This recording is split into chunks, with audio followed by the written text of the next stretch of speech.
better, I guess, newer entries and new horror movies and trying to watch different things. But it's tough to give something a shot when you don't have much to go off of, and when it comes to this time of year, you also want to go back to some classics. You want to go back and you want to watch some stuff that is still true to itself, what you want around this time of year, the things you want to watch. Like everybody has that one horror movie that they watch every Halloween, no matter what. I have a couple of different ones. It's not all that crazy. And one of them is definitely I sit down and I watch one of the Puppet Master films. Now, no, I'm not talking about the Puppet Master with Donald Sutherland's father. No, Donald Sutherland is the father. It's Kiefer Sutherland. Kiefer Sutherland's the son. And the Puppet Master with Donald Sutherland. No, what I'm talking about is the Puppet Master horror series, which was huge in the early 90s. I think the first one comes out in 1989, but that in the early to late 90s, throughout the 90s actually, is where they really started picking up steam and creating these further stories within the realm, with the main focus being, the animatronics of the puppets themselves. This is when animatronics was huge. Everything was done by animatronics. Any sort of extraterrestrial character or any sort of vision you wanted for something you couldn't put an actor inside a suit for, it would be animatronics. Chucky, most of the things in the Chucky movie are part animatronics. A lot of footage for Jurassic Park was all done animatronically. So this was done by a production company called Full Moon, which is also an affiliation with another production company called Moonbeam, where they created the Puppet Master series. Now, we're talking about a film series that is, I want to say, 14 films deep, with at least another film as a sort of spin-off, so maybe 15 films. I'm just going to go out and say it that we're going to talk about like the first 5, because everything after that is really just not worth it at all. So it starts off with the regular Puppet Master. Now, what Puppet Master originally started off in 1989 was a horror movie. It was meant to be like people getting murdered by little puppets, and the puppeteer had created this thing that was like an ancient serum that he got from like an Egyptian tomb. The puppeteer's name is Andre Toulon. Now, Andre Toulon pops up throughout all of these films because he's the one that created the puppets. So when the puppets are created, that's kind of like, okay, they exist, and they exist pretty much forever. I don't necessarily think you ever really see a puppet die in any of them. I don't believe so. Off the top of my head, I can't recall any puppets dying at all. So if you're considering all of that, also consider that this takes place during, I want to say the time frame is like the 1940s and 1950s. Probably more 1940s, because it's around the time of the Second World War, because it really focuses on Nazis. And what happens is that Toulon is meant to create this for the Nazi regime. And then he decides against it, and then he uses the puppets he created, and then he starts killing Nazis and killing everybody, essentially. So that's what sort of the first one is all about. Once you get through that one, and you know that it's going to move on to something else, you go on to Puppet Master 2. Puppet Master 2 is released a year later. And what that one is sort of about is it more focuses on a lot of the more he's not really the good guy of the story, because you want to say, okay, maybe he is the good guy because he's killing Nazis. Like, no, this is when he actually starts killing people. I'm pretty sure this is the one that takes place in the hotel. If this isn't the one that takes place in the hotel, it's definitely the third one, because the third one is titled Toulon's Revenge. Now, what that essentially is Toulon is trying to sort of he's trying to remake himself in a way, because he wants to now live forever, essentially. So he's kind of puppeteered himself, and what he's trying to do is he's trying to use the serum to put inside the body of a giant puppet where he can live forever, but he's got to transfer his existence. This probably sounds bad the way I'm trying to explain it, but we're talking about really old movies, and these were all like sort of a straight to DVD thing. You know, these were not even straight to DVD. These were straight to VHS. Like, the only reason I got into these was because they were on the shelf in the horror section of the video store that I would rent videos from, and I saw them and I was like, oh, it's toys, but it's killer toys. I like Child's Play. Let me watch these killer toys. And I also really liked almost anything that Full Moon was doing. Like, I know if I saw the little full moon symbol, you knew that you were getting something that was not, you know, the greatest quality, but good. Like, it was good for what they were offering. And Full Moon has a lot of really good titles under their belt, especially in the 90s.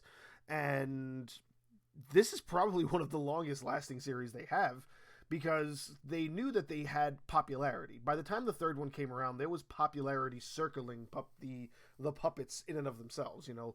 And you're talking about a lot of really good merchandise for these films, too. So, in the first one, kind of a good guy, killing Nazis. Second or third one, he turns into a bad guy. He's killing people in the hotel room. After he's killing people in the hotel room, I believe that's when they introduce a lot of other puppets as well. There's usually a revolving door of, I want to say, possibly 20 different puppets, something like that, especially when you go deeper into it. All the ones that I know about, there's at least 8 that are solid within my mind that I know were, they are the 100%, those are the ones that are the OG ones. One of them being Blade, which is this white doll in like a black trench coat and hat. One hand is a hook, the other hand is a knife. Very iconic imaging. His face is sort of this smiling skull. It's super cool, and it was super cool back then as well. Another big one is Pinhead. Pinhead is this giant puppet almost with like huge muscles, but a very, very tiny head, hence why they call him Pinhead. And he's just got super strength, and he's like crushing people's heads and breaking bones and shit. Then you have the Jester. I don't believe the Jester has any powers. His head kind of spins, and it'll show you whether or not he's like sad or happy. I don't necessarily think he does a lot, from what I recall. But then there's Tunneler, and Tunneler is this soldier-looking character whose head is it's been replaced with like a drill, and that's how he kills people. He kind of just points his head down and runs at them, and he drills into them. There's actually a really great scene in one of the movies. I want to say maybe Toulon's Revenge, the third one, where he runs at somebody from underneath the bed right into their ankle and like crushes their ankle bone, and they fall to the ground, and then other shit starts happening to them because it never takes just one puppet. There's always every puppet in the room killing one person because, again, they're puppets. They're like I don't know, maybe 1.5 feet tall, but we're talking about movies that are meant to portray these characters as being really, really vicious. And another vicious one is Six Shooter, who's just a puppet with 6 arms, who's meant to be a cowboy, and he pulls out guns that shoot real bullets. So it gets really vicious. And then you have Torch, who's essentially just this, I think he's actually meant to portray like a Nazi shoulder, not a Nazi shoulder, a Nazi soldier mixed with like a Darth Vader type character, and he's got a flamethrower on his hand, and the flame is like crazy heavy strong. So this little puppet is able to burn people alive, and it's nuts. And I think he comes out in Puppet Master 2. I believe his first appearance is Puppet Master 2. So if his first appearance is Puppet Master 2, I think Puppet Master 2 is just Nazis. So 1 and 2 is all Nazis, and then Toulon's Revenge is all murdering actual people in like modern day. Like we're talking, it jumps 40 years to modern day people in a hotel that Toulon runs. So you have those guys. Then you have Leech Woman, which is just this really skinny doll in a dress, and she she throws up leeches, and the leeches like attach to people's body, and they start like sucking the blood like leeches do, but they're like extra deadly leeches. And she'll just spit leeches out one after another, just leech and then leech and then leech, and it's just really weird. But like that's the core group right there. It's Blade, Pinhead, Jester, Tunneler, Six Shooter, Leech Woman, and Torch. Now, by the time we hit the fourth film, we've already established all of these characters, and they're already like utilized as being like, yeah, these are the big baddies, so to speak. They're the main focus of what is meant to be the catalyst of the film. Now, after that, we go into Puppet Master 4. In Puppet Master 4, like I was saying before, and I digress into a conversation about talking with the actual puppets themselves, in Puppet Master 4, there's a paradigm shift that is given to this storyline. As in, they realize that people love the puppets. They love the puppets so much, they found it to be more worthwhile to make it where the puppets are essentially good. So now the puppets are not killing people, or maybe it was the idea of making it where it's the evil people who are controlling them. So essentially what happens is Andre Toulon is long gone.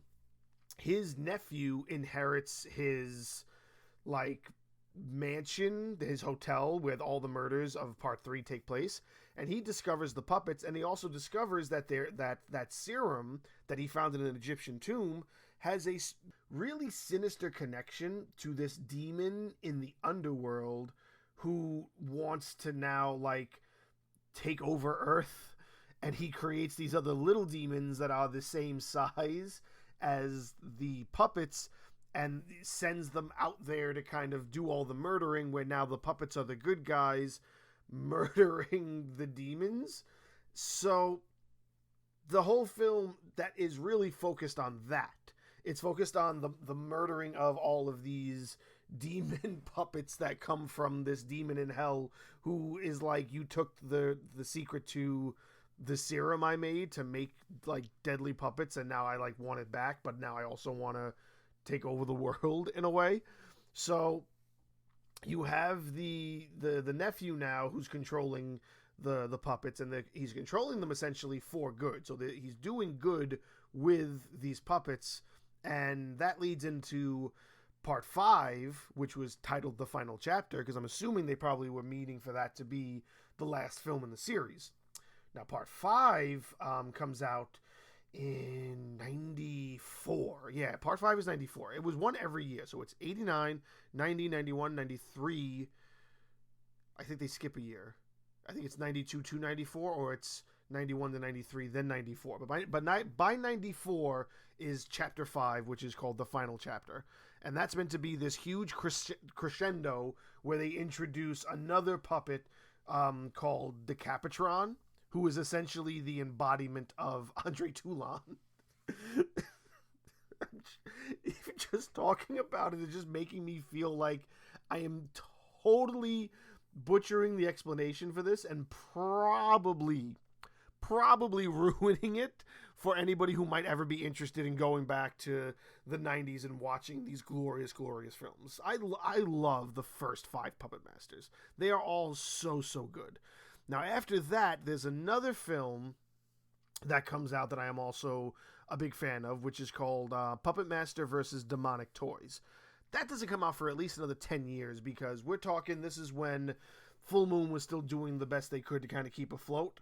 And they were like, let's make like a versus film. Almost any time you own the rights to various other pieces of, I guess, content, you might find it worthwhile to be like, oh, you know what? Let's make these two things fight each other. Godzilla versus Kong is a great example of that. You own the character Godzilla, you own the character Kong. Let's make them fight. Frankenstein versus the Wolfman, a film that came out in like the 30s or 40s.